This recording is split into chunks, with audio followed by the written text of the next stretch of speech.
tí wọ́n bá mú nǹkan ọmọkùnrin àbí ìdákọ́lẹ̀ àbí aróbòsá àbí nǹkan ọmọkùnrin ò kí ń le rárá especially tó yẹ pé wọ́n mú un ló kọ́mọ̀ jù náà ayé ń sìn. wàá bá mi gẹ́ẹ̀tì igba oníkókó igba ṣọ̀pọ̀nà níwọ̀nba kékeré tó lọ́mọ rí. wàá wá gẹ́ẹ̀tì akọ aláǹgbá dárípọ́n mẹ́tẹ̀ẹ̀ta akọ aláǹgbá dárípọ́n yìí jẹ́ kí wọ́n fi ìrù ẹ̀ jẹ́ kí wọ́n fi há mẹ́tẹ̀ẹ̀ta lẹ́nu wá tó sínú igba oníkókó yìí. tó bá ti tó sínú igba oníkókó yìí wàá sọ fáwọn ológunfe kí wọ́n bá ẹ gẹ́ẹ̀tì okó òbúkọ yẹn wàá gbélé lórí. tó bá ti gbókó òbúkọ lé lórí wàá wá bá mi gẹ́ẹ̀tì ìkódẹ ẹyọ kan wàá fi lé lórí, epo ọ̀bọ̀ díẹ̀, igi ńlá díẹ̀ wàá kó sínú ẹ̀ pẹ̀lú atare àjà kan wàá wá dé igbá yẹn padà wàá wá wé lóhùn dúdú àtòwú funfun wàá wá gbé sínú kòkò wàá wá jó. tó bá ti jó tán bẹ́ẹ̀ yẹn wàá lọ akúnná. tó bá ti kúnná síngbẹ́rẹ́ ráǹdì ìgbà díẹ̀ kó fi páúdà yẹn kó fi rá kó wá síngbẹ́rẹ́ ẹyọ kan sórí nǹkan ọmọkùnrin yẹn kó fi páúdà yẹn sí. páúdà tó kù yẹn wàá gbé sẹ́gbẹ́ kan wàá wá bá mi lọ kànáfùrù wàá lọ orógbó tó ti gbẹ pẹ̀lú ọta inú ìrókò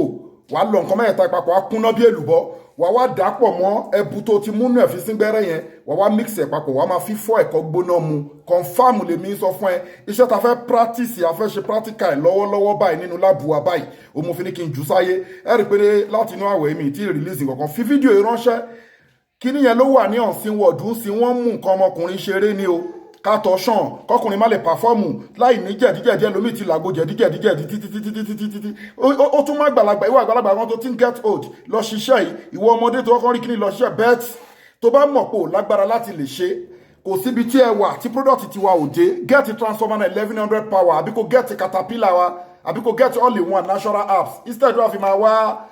orí aláǹgbá orí kíní kan kiri à ń kọ́ àwọn èèyàn tí ò lágbára láti ra product wa ni káwọn lè rà kó dẹ̀ tún máa jẹ́ sádàkọ̀ járíyà fún wa. àmọ́ nǹkan tó máa lò léléyìí tó bá ti nírú kéèsì yẹn rọra get all in one tó wà spiritual effect pẹ̀lú transformer rọra máa lò papọ̀ tọkọtìyàwó tó ń wojú ọlọ́run fọ́mọ gbogbo àwọn àrùn tó ń da nǹkan ọmọkùnrin láàmú. àwọn ẹ̀kọ́ tèmi kọ́ láti India láti China Arab country ní confam so egbògi wádẹ̀gbà láàbù kọjá ẹ̀rí nísìnyí ẹ kó ojú lọ́nà bulldozer àwọn tó bá ní fibroid ọlọ́àgbàdúrà wa ẹ WhatsApp wa lórí +2761295638 síwájú kó tó ṣiṣẹ́ tí mo kọ yín tàn yín àbí tó bá fẹ́ ṣiṣẹ́ yìí kó dẹ̀ fi ránṣẹ́ sáwọn èèyàn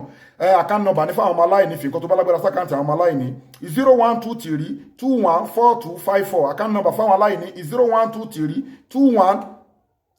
0123214254 Global Dahiratu Dhikrlahi Islamic Organization Wema Bank of Nigeria lẹ́ẹ̀kan sẹ́ WhatsApp wa lórí +2761295638 gbogbo àrùn tó ń da nǹkan ọmọkùnrin láàmú get transformer 1100 power weak erection low sperm count quick ejaculation àti bẹ́ẹ̀ bẹ́ẹ̀ lọ